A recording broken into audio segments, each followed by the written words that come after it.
Hello, everyone, and welcome to our June 1st Friday webinar. Just a few reminders here before we get started. On the YouTube page, if you are signed in to your Gmail account or your YouTube account, you can go ahead and post any questions on there. Don't forget, at the end, I'll have an assessment if you'd like to fill that out. But for now, we're going to give it over to Kyle, and he's going to go ahead and get started. Good morning, folks. At least it's morning here in Abbotsford. So I am broadcasting, presenting, whatever we want to call it, from Abbotsford, British Columbia, Canada. So I guess that's the first caveat that I'll put out there, is that all of what I'm about to present definitely has a Canadian, if not British Columbia twist to it. But I think that being said, there's lots of good content that we can still work through. So I guess we'll jump right into it. So I will attempt to. All right, so hopefully, Andrew, you can see that I'm screen sharing that appropriately. This is my first time doing this, so thanks for hanging in there, everyone. So here's what we're looking at. Kids these days, changing faces, expectations, and needs of our students.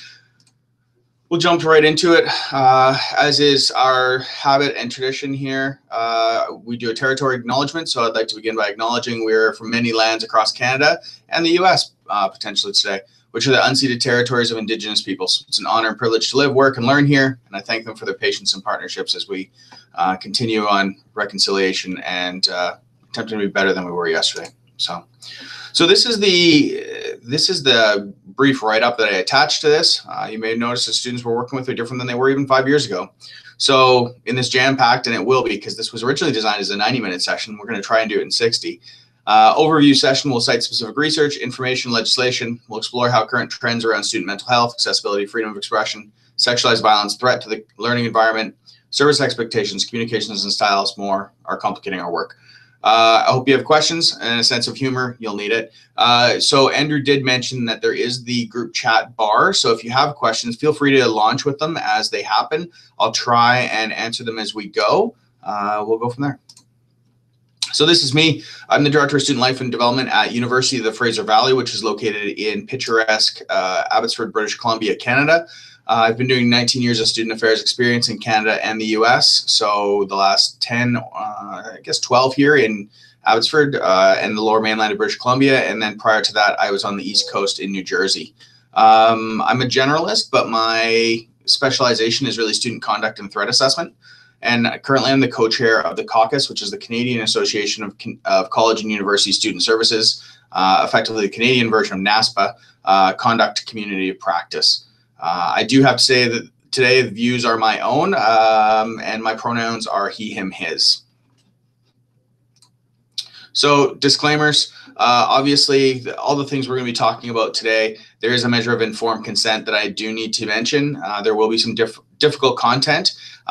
If you need to step out, as you can see, this was originally designed as an in-person presentation. So if you need to step out, please feel free to do so. If you want to throw a thumbs up, as Maverick's doing there, that's fine as well. I will periodically just do some temperature checks to make sure everyone's doing okay. But again, as you're doing this behind your own computers, please take care of yourselves and please make sure that you're engaging in self-care where appropriate. So just a real quick overview of the agenda. We've already done the overview and context, or we're jumping into it quickly here. We're going to talk about accessibility, mental health, freedom of expression, sexualized violence, threats of violence, litigation, and as I said, questions, launch them anytime. So I guess we need to start somewhere, and we'll start with kids these days. So I'm sure many of you on your social media feeds have been seeing these memes going across. So glad I grew up doing this, not this. What kids look for in restaurants in 2000 versus what kids look for in restaurants today. And I can tell you that just anecdotally at my school, we lost our Wi-Fi signal institution-wide a couple of weeks ago, and I thought it was going to be the end of days. It was a bad situation. So this photo sums up the root of our problems of our kids today. So iPads versus, highly interactive, imagination-based, traditional type toys. This is one of my favorites. I think it's time we had to talk about sex, and the kid says, what would you like to know? I think this really kind of starts to give us some indications that there's a lot of information out there now, particularly on the internet, that most people can find that isn't necessarily appropriate or creating a civil society, in my opinion. So yeah, how are we going to deal with this? And of course, anytime you can bring Abe Simpson into the discussion, I always think that that's a pretty good opportunity. And it's true. There was a time and place where I was new to the field and I still looked and talked and was hip and cool. And that day has long come and gone. And now I don't quite understand what some of the things that my students do are, but I try and listen and work through them. And of course, there's always the Tide Pod Challenge, which is great. I think we look at our students today and go, Tide Pod Challenge, that's ridiculous. But if I think about it, I'm pretty sure I remember doing exactly this and my parents doing exactly this to me. So maybe we're not that far from where we were 20 years ago. And this was an interesting meme that I found put forward by a student. Kids these days are so depressed. I wonder why. You destroyed the economy. The earth is dying. We're going to work until we die. And the Nazis are back. And the response is, it's got to be those pesky iPhones.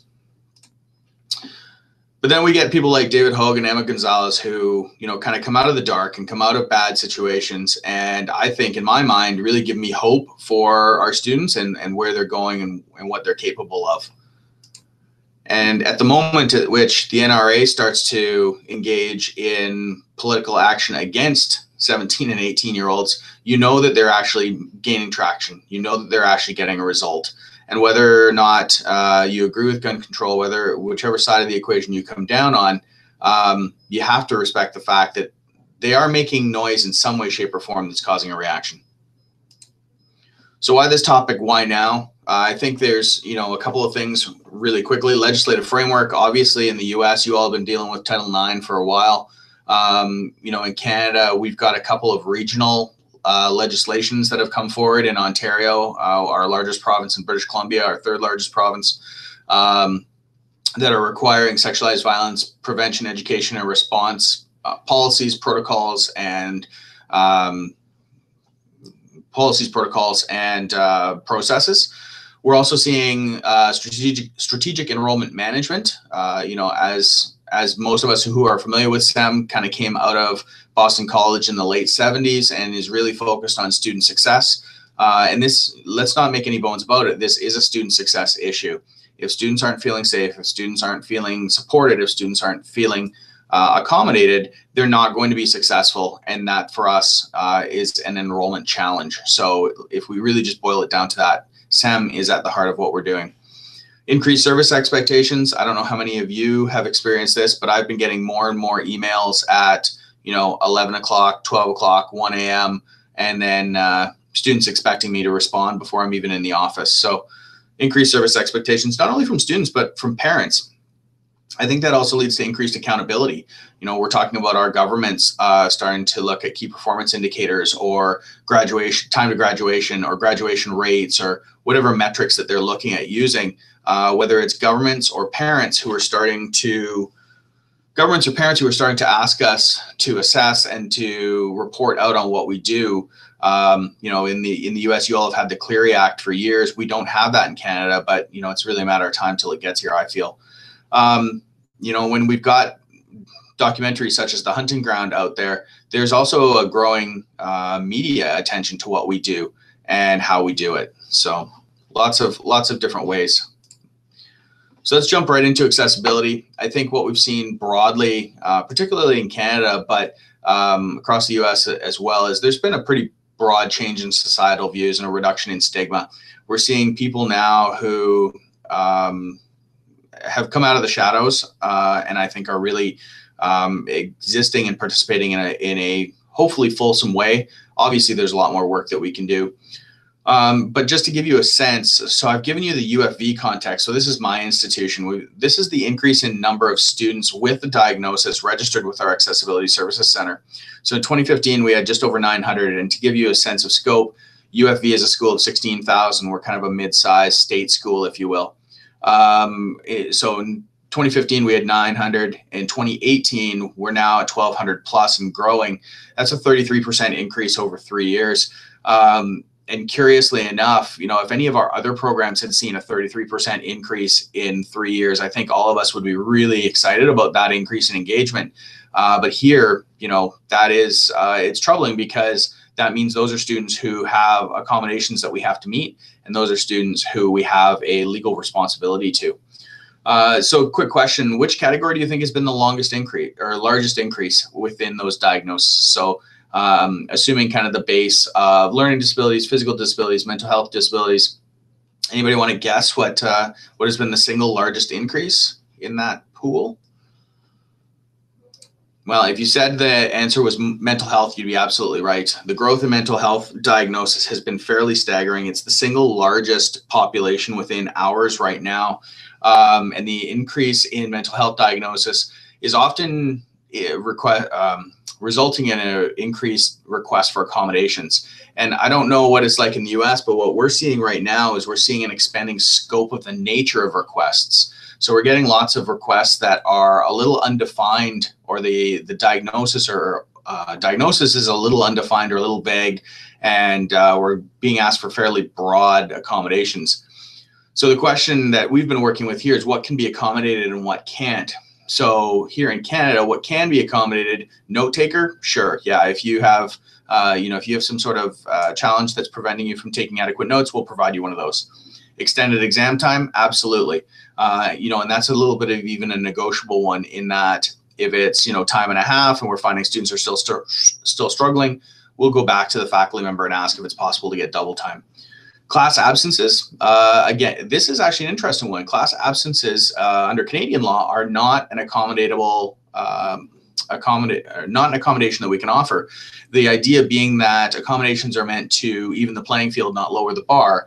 And at some point you have to be in the class and working with the material in order to actually demonstrate proficiency with it.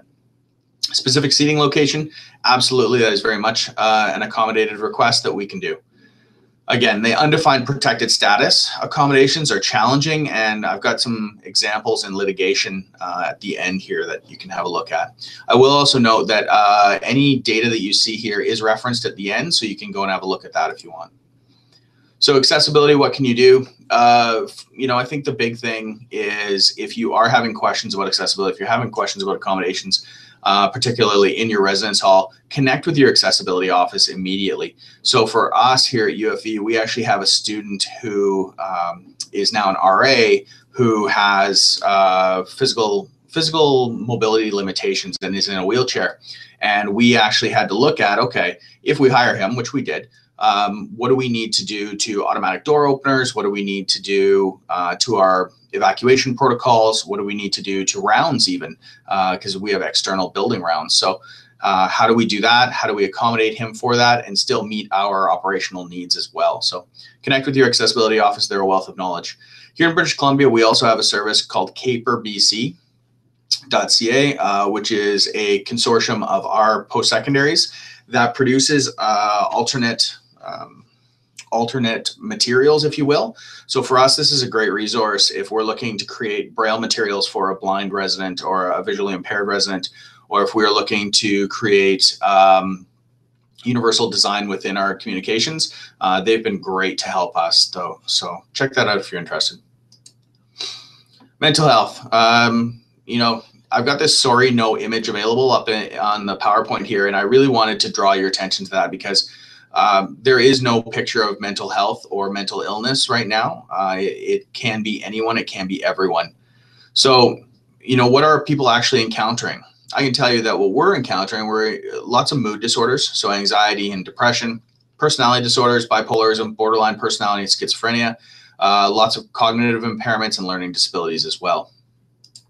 So I actually dove into the American College Health Association data, and this is from the most recent data that I could get my hands on was fall 2017 data, in which the sample size was just over 26,000 students across the US.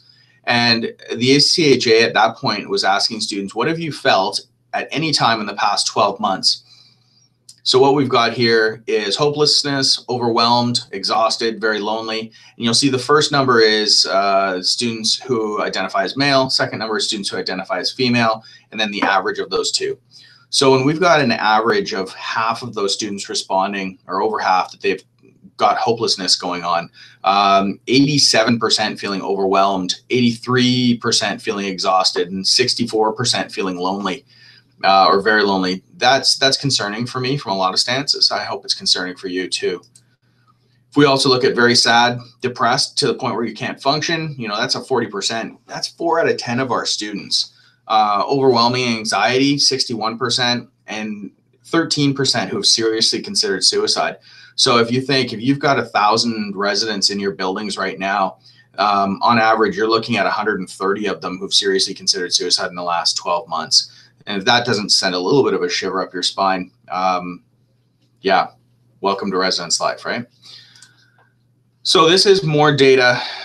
Those are really symptomology. What we're looking at here is diagnosis, again, from the ACHA, anorexia, anxiety, ADHD, et cetera, et cetera. And there's some pretty interesting numbers there. So diagnosed generalized anxiety, 21%, diagnosed depression, 18%. I think the good one is the none of the above, obviously at 69.7%, but you also see down here towards the bottom, depressions and anxiety at 14.4%, and then 2 or more excluding depression and anxiety combo at 9.5%. So there's some really interesting numbers going on here. And if we do this to them, there's a couple of other things we're going to notice right away. Anxiety, females are reporting it at 2.5 times what males are. Depression, 2 times what males are, females. Panic attacks, females at more than 3 times the rate that males are demonstrating it. So, anorexia and bulimia tending to be traditionally, if you will, female over higher reporting than males. But all these yellow ones, I mean, it led me to ask the question, what are we doing to our females, and why are we seeing such a disparity between the males and females reporting rates here? One of the things we do know is that males tend to generally underreport in these particular diagnoses. But that being said, still, what are we doing or not doing? I guess I could also ask for our females in our residences. So mental health, what can you do? There is a wonderful training out there right now called Mental Health First Aid. If you have done it, you know about it, and hopefully you love it as much as I do. If you have not done MHFA, I would highly encourage you looking for it. It is a full 2-day course, but it's really not about diagnosing. It's really about being aware of what are the various diagnoses and challenges that are out there. How do you help students who have those challenges? What works, what doesn't. It is a wonderful training. So if you have the opportunity to engage with that, please do. Connect student care and your support team. Hopefully most of you have a behavioral intervention team or a student care and support team at your institution. The BIT process is something that is not new, but I think probably could be publicized a little bit better than we do at most of our schools. So BIT, from a student development perspective, is a fully developmental and oftentimes voluntary process that the student will engage with, in which we will wrap care around the student, often coordinated by a single point of contact, and engaging whatever services we need, whether that's counseling, financial aid, accessibility services, advising, whatever it may be at your institution. So I have also provided Andrew and the ACUHO folks our green folder for assisting students in distress. So I think Andrew is going to throw up a link to that document. The content in there we've adapted from UC Berkeley with their permission, and give them full credit and thanks for allowing us to do that.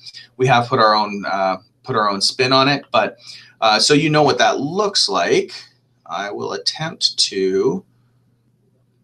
You know what, I'm not going to attempt to share that because I'm probably going to mess that up. So Andrew will put a link for it there. But when you're looking at the green folder, one of the things that we do have is that it is a couple of things that you won't be able to see. It's a higher density card stock.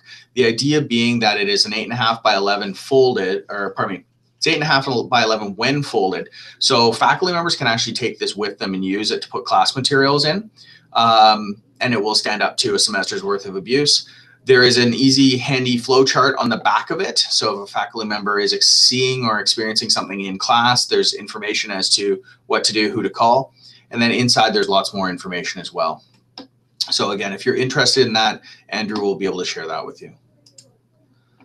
So one of the big things that I think all of our institutions are experiencing right now is this issue of freedom of expression. So for you all in the States, freedom of speech, First Amendment is slightly different than us in Canada. We refer to this as freedom of expression. So kind of going around this group, Up in the top left corner, we've got Jordan Peterson. He's kind of one of the foremost, I would hesitate to say neoliberal thinkers, but definitely a mover and shaker in Canada in terms of the academic world, and is really causing some challenges on campuses surrounding what he's espousing these days.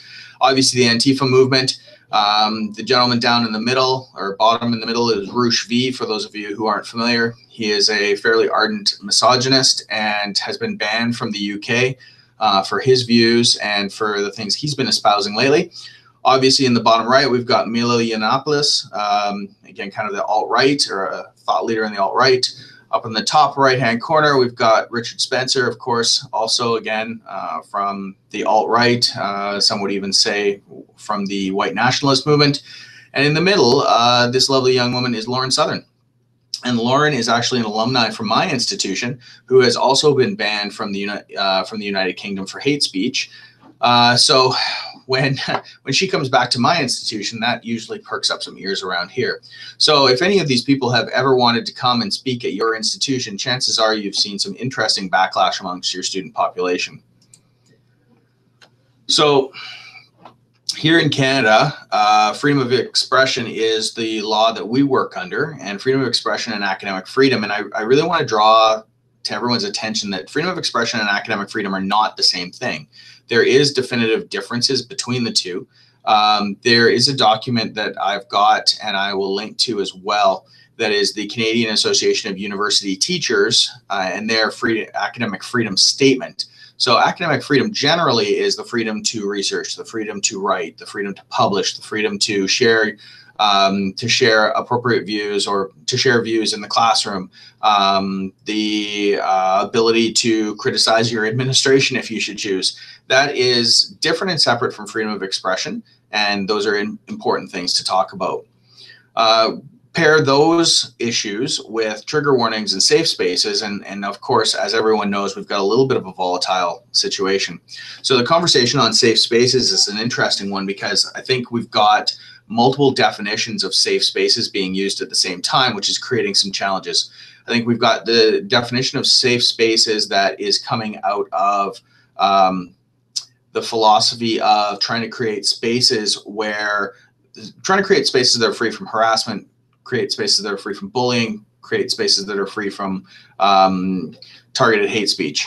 Then we've got, I think, a further evolution of that, where we've got what a lot of people would say, protection of the snowflakes, if you will. So the spaces where people are accusing higher ed of being overly sensitive, or people are accusing higher ed of not being willing to engage in those hard conversations that sometimes we proclaim to be the spaces where that does happen. So how do we manage that? And I'll tell you, interestingly enough, at my institution, we've even stopped using the term trigger warnings. And the reason being that my pro-life group here on campus, they had a art exhibit where they had various pro-life themed art displayed. And because of this, we had asked them to put up trigger warnings, and they felt that that was actually, the term trigger warning had a negative connotation to it. So we've actually shifted ours to informed consent now. And the idea being that our signs now say informed consent, please be aware that 30 yards beyond this sign, there is an installation, or there's a speech going on, or whatever it may be, that is discussing the following topics. So we've even been really careful to remove any type of prejudgment or any type of negative connotation, because we don't want our student groups to feel that way. Here in Canada, there's been a couple of really recent freedom of expression cases that are interesting. University of Calgary, there was two brothers, so Pridgeon versus University of Calgary, where they had gone on to rateyourprof.com and gone on to Facebook and had made some disparaging comments about one of their faculty members. Initially, the courts ruled that they were able to do, they were not able to do that. But under appeal, it came back, and basically the appellate court said that because what they said was personal opinion and not demonstrably or potentially believable, there was no harm to the faculty member. So that's an interesting file for us. And then following that, Wilson versus University of Calgary core U of C, they see a lot of this. In 2014, Wilson was a pro-life advocate student on campus who had been told that he wasn't allowed to have large graphic depictions of aborted fetuses on campus. And he basically went ahead and did it anyways. And then the university went ahead and investigated him under conduct and sanctioned him under their non-academic conduct policy. So he brought this to the court and basically said, you know, I have a freedom of expression. And the court said, no, you actually don't. Now, interestingly enough, here in British Columbia, we have WorkSafe regulations. So WorkSafe is our kind of workplace safety organization that has legislative authority. And in their WorkSafe regulations under Section 4, it basically says that we all have the right to work in a safe environment. And I'm guessing most of you probably have legislation like this in your states or provinces as well. But in British Columbia, ours says you have the right to a safe workspace, work environment. And traumatic imagery or imagery that is of a potential traumatic nature is vicariously traumatizing and injurious. So therefore, actually, we use this regulation to say, I'm sorry, you can't have giant pictures of,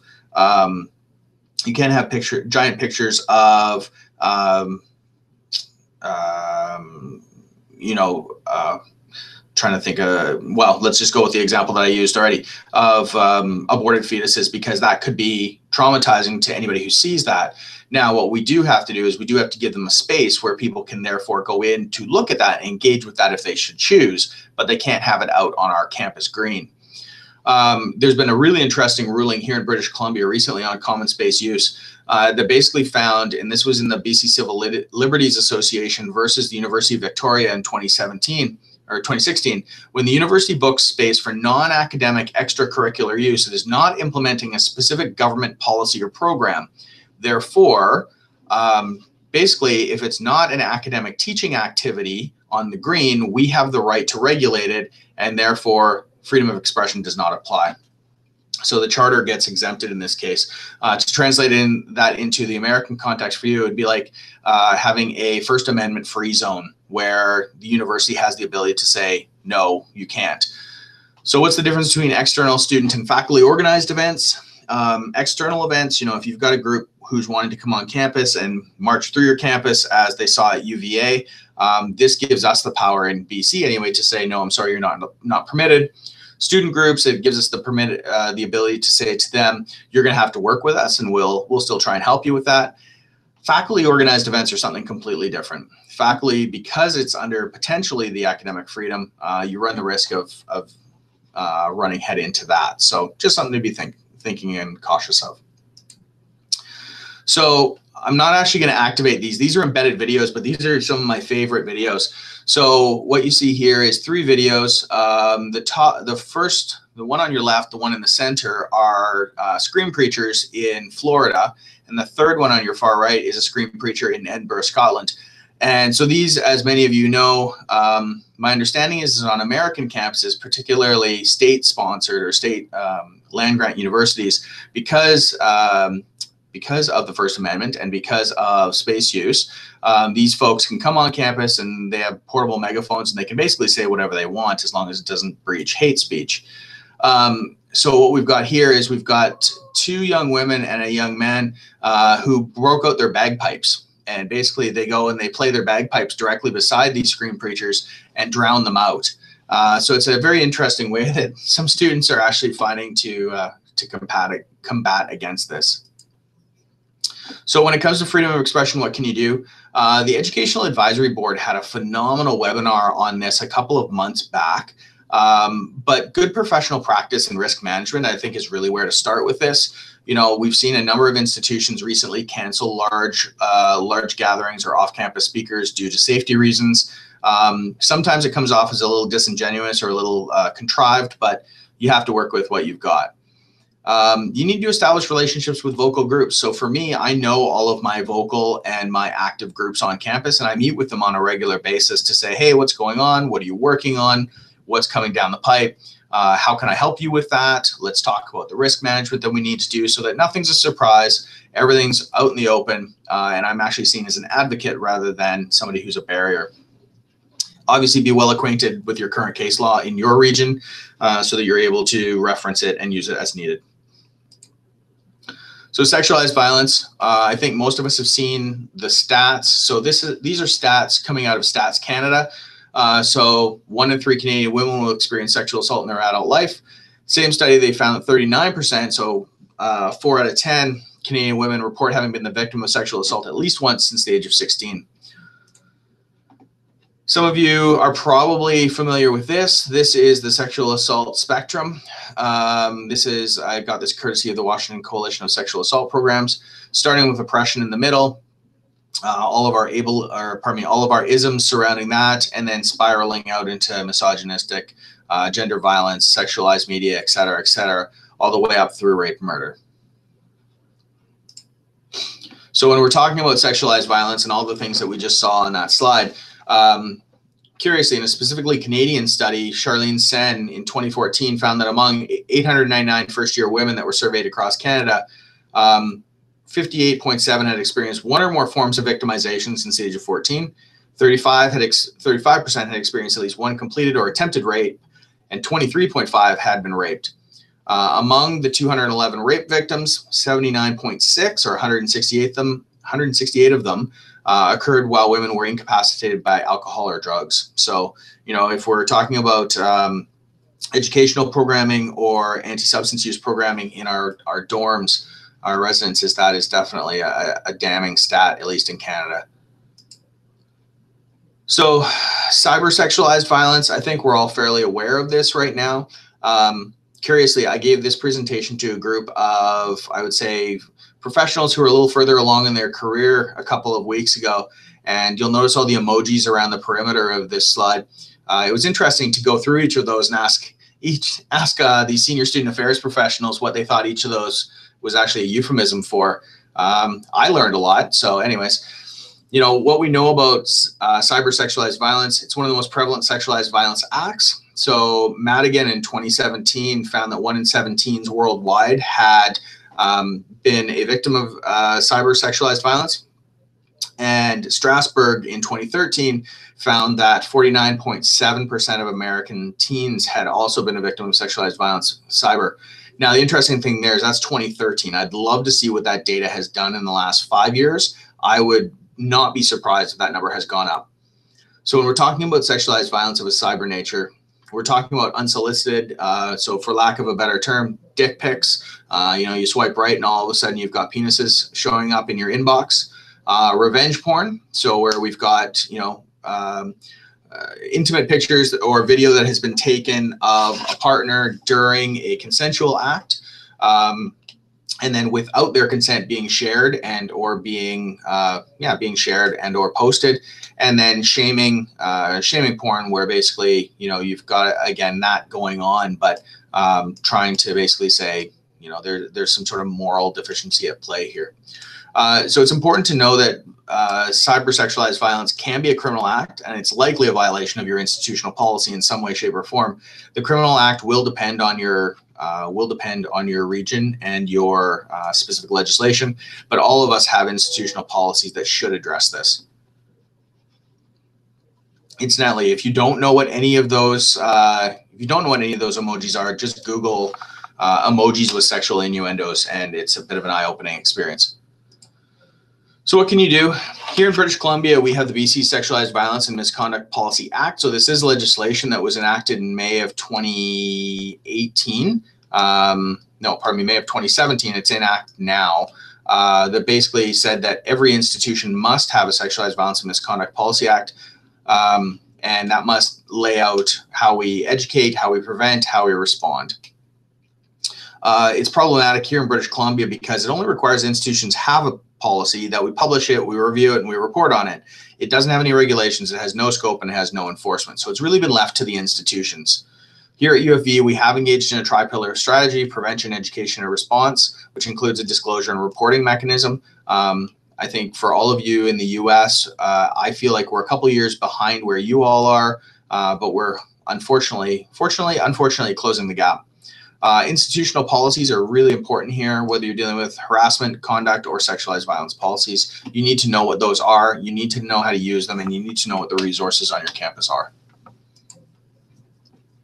So threats of violence, I think you know, folks, it's gotten to the point where I feel like every other day we're seeing that there's been another school shooting of some kind.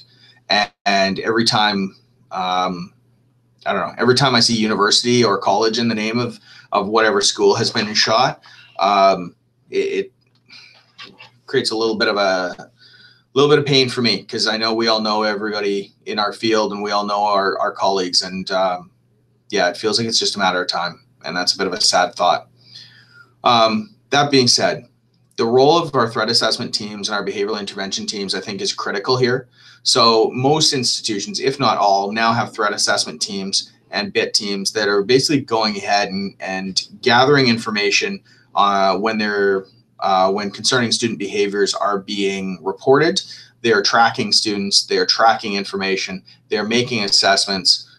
When done, this process works really well. And whether you're using the violent threat risk assessment tools or the Protect International or the NWACUHO tools, training is really the critical element here. I do want to draw an interesting line here, though. I've been getting a number of reports as the chair of our TAT team and the chair of our BIT team that people are feeling unsafe. And when, you know, this student makes me feel unsafe, that student makes me feel unsafe. But when you talk to people, what it really comes down to is they're feeling uncomfortable. And I think there's a really important difference between unsafe and uncomfortable. You know, as institutions of higher education, one of the things we find is that people who are here, they're different, and that's okay. In fact, we encourage it. This is the place where, you know, if we're looking at Chickering 7 vectors of identity development, you see people exploring, trying new things, trying to figure out exactly who they are and who they want to be. And as a result, sometimes when you hear hoofbeats, you know, we all think horse, but sometimes it's a zebra, and zebras are okay as well. And the problem is that zebras sometimes make other horses uncomfortable. And so what we get is we get students who are, you know, experimenting with different ideation, or who are experimenting with different physical appearance, and that may be out of the norm. So I've been finding here that it's really important to have these conversations with our colleagues about the difference between unsafe and uncomfortable, and helping people to understand that difference, and helping people to understand that one does not necessarily equal the other. So here's a trick question for you. At least this is a trick question in Canada. Which of these is a weapon? And in Canada, you've got the red swingline stapler, you know, made famous by Office Space. You've got a solid Bowie knife. You've got a Leatherman, what is that? Just a Leatherman tool, and you have a Chinook salmon. You know, so if the question is which of these is a weapon, in Canada, the answer is none. They're all tools until they're used as a weapon. So that's a stapler until you hit somebody with it. That's a fish until you hit somebody with it. And that is a knife until you hit someone with it. So for us in Canada, this is a really interesting point that we're working with right now, because it's not illegal to carry a 6-inch Bowie knife into your English class as long as it's a tool. So how do we regulate that? How do we work through that? I think at this point, we probably need to have a bit of a conversation about radicalization of students, not only students, but staff and faculty as well. But in our residences, for sure, radicalization is an important issue. And we're not just talking about the Daesh or ISIS or ISIL. Here in Canada, a couple of the groups that we're dealing with right now are Blood and Honor, with parent group Stormfront. So this is a white supremacist group. In the Pacific Northwest here, we have a strong and growing Sikh Youth Federation, which is a Khalistan Sikh organization with goals on creating an independent state of Khalistan in India, in the Punjab region. And then, of course, Incel. So Incel has come to Canadians' attention most recently with the attack that happened in Toronto with a van where the alleged assailant killed 10 people and injured a number of others due to extreme misogynistic views. So those are a couple of ones we're dealing with here in Canada. Larger population centers are seeing other radicalization, but For the most part, those are consistent. The web is being used to fill, as Kevin Cameron calls them, empty vessels. So empty vessels are those students who are experiencing a lack of sense of belonging, who are struggling with identity creation, who are struggling with maybe a lack of concrete values and or guiding principles in their lives. So when you've got those students who are looking for all of those things, they're finding those communities or people who will give them belonging, people who will help them give identity in places like 4chan and Reddit. I think when I think about resonance has a really important point to fill here in creating that sense of belonging, in creating that sense of identity, in creating an opportunity for a place to be. And I hope we're all taking the opportunity within our own residence halls to create that community and to create the opportunity for students to be. When we're talking about these online places, if you will, they are anonymous. They're linked spaces where people can connect and share extreme views and find validation with no social moderation. And I heard this explained a really interesting way on the Canadian version of NPR the other day. And the commentator basically said, book clubs hold their meetings at Starbucks. And, the undercurrent to that is that extreme misogynistic groups, if they held their meetings at a Starbucks and were espousing the extreme misogynistic views that they're known for, somebody would say, hey, that's not okay. Even if we just look at the lawyer in Manhattan who, I think it was last week or the week before, decided to racially attack a number of Latino customers and staff, how fast did the phones come out? So these groups aren't meeting at Starbucks, mostly because it's not socially acceptable for them to meet there. So where do they go? They're going to the web, where they can do this in privacy, where they can do this without any social moderation. So threats of violence, what can you do? I think as residence professionals, we need to know our TAT and our BIT teams. We need to know them very well. We need to have a good working relationship with them. So, one of the things that we do here at UFV is we do workshops for any group that would like it on campus. We come in, we get to know each other. We talk about what issues they're seeing. We talk about how we gather information, what we do with that information, what our processes look like. It's just really important for residents and the TAT teams to have a really good working relationship. You also need to encourage a culture of reporting, and I know a lot of people are concerned about student privacy, but when it really comes down to it, we're talking about safety and security of our people, and whether that is staff, students, or faculty. I always go back to what are we doing with the information once we collect it? If we're collecting it and we're using it for analysis purposes that are legitimate, then there should be no issue. If you're not using them for legitimate purposes, then I think you have a different issue to deal with, but encourage a culture of reporting, please.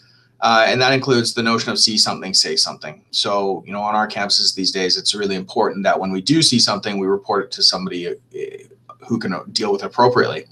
I apologize, but I've got the Virginia Tech picture here because what we know really well is from the Virginia Tech attack, the assailant there was in English class, was submitting documents and submitting assignments that were really betraying what we would call leakage, or what was starting to announce his intent to engage in a large-scale violence. And the faculty member in that situation didn't do anything. The faculty member, that's not fair. The faculty member tried to deal with the student in a one-on-one basis, her and him. The challenge being there that she had no expertise in this and she had no background in this, and was basically just a concerned person trying to help another person, which is great. But unfortunately, the right interventions weren't put in place, and the student progressed along a predictable path to serious violence. And that's the interesting thing about threats of violence on campus, is that no one just snaps, no one just loses it. There's always a predictable path to violence that you can see indicators and you can see leakage. So if you catch those along the way, you can absolutely take action and try and intervene. So this slide is a little bit out of context for most of you, but the BC HRT is the BC Human Rights Tribunal. So this is a tribunal body that we have here in British Columbia that rules on human rights cases or complaints. So these are 7 cases or complaints that were brought against British Columbia institutions between 2017 and now. And the reason why I put all this up there, and you can see the citation at the bottom as well if you want to go and look at them, is all of them contain some manner of accommodation aspect. So in some manner, all of these were an accommodation issue that got out of hand and as a result ended up here. The lone one of that is the KR versus VIU. And this actually is a very bizarre one. If you want a fascinating read, go check this one out. It actually stems from a student's sexual fetish that really could have been seen as a conduct issue but was not addressed. And as a result, KR was the director of HR at the institution who felt like something should have been done, and the university dismissed her. So then she brought this litigation. So anyway, go check these out. You know, the moral of the story here is that they all have some manner of disability accommodation attached to them. So please be aware. The good news. So, you know, if we look at the good news here, because we've been talking about some really hard topics for the last 40 minutes, is that you aren't alone and everyone is experiencing similar things. Some institutions are doing a better job of linking our resources on campus so that we work together and so that no one's experiencing these in isolation. These are new but not insurmountable challenges. So please, please, please work with your campus resources. And there are lots of resources available, and it seems to be growing as well.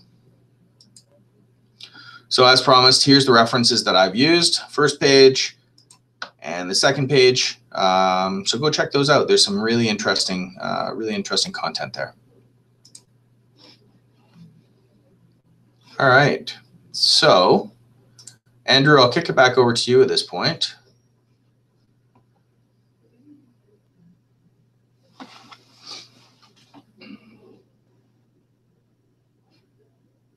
There it is. Sorry about that. Does anyone have any questions for Kyle? Go ahead and give it just a few minutes here. Go ahead and, like I said before, you have to be logged onto your Gmail account, and you can see the live chat there, and you can post your questions there, or you can go ahead and email me, andrew@northwestacuho.org, and I'm checking both those things so we can take any questions either of those ways. And I just put my email up there as well. So if you want to connect with me directly, please feel free. Would love to chat. And yeah. Just added that Kyle's email there to the live chat as well. Other than that, Kyle, thank you so much. It looks like we have, oh, Shelly says she's not having any questions. Laura Lambeth asks, do you have any suggestions for training live-in student staff on appropriate skills or knowledge? So interestingly enough, here at UFV, one of the things we do is our live-in resident staff, so we refer to them as RAs, resident assistants. Our RAs train with our peer resource center. So our peer resource center on campus is a peer-to-peer helping center that effectively engages in kind of lay counseling and resource identification and referral. So those two groups train together because the skill set that we are seeing in our PRLC, our peer resource center folks, was really applicable to our RAs as well, especially at 3 o'clock in the morning. Sometimes you're trying to diffuse something and you just need to get through to the morning. So the ability to engage that student in a helpful way is important. So those communication skills, those problem solving skills, we've found have been really, really important to our staff. Awesome. Thank you. I think since I don't see any other questions, just going to go ahead and thank you, Kyle, again for coming in or broadcasting in, I guess, on today's First Friday webinar. We'll see everyone back next in, I guess it's July. It's June now. I always forget it's on the 1st. Anyways, but we'll see everyone in July. I'm going to go ahead and put the assessment link in the live chat if you want to go ahead and take that. But if not, we'll see you next time. Thank you.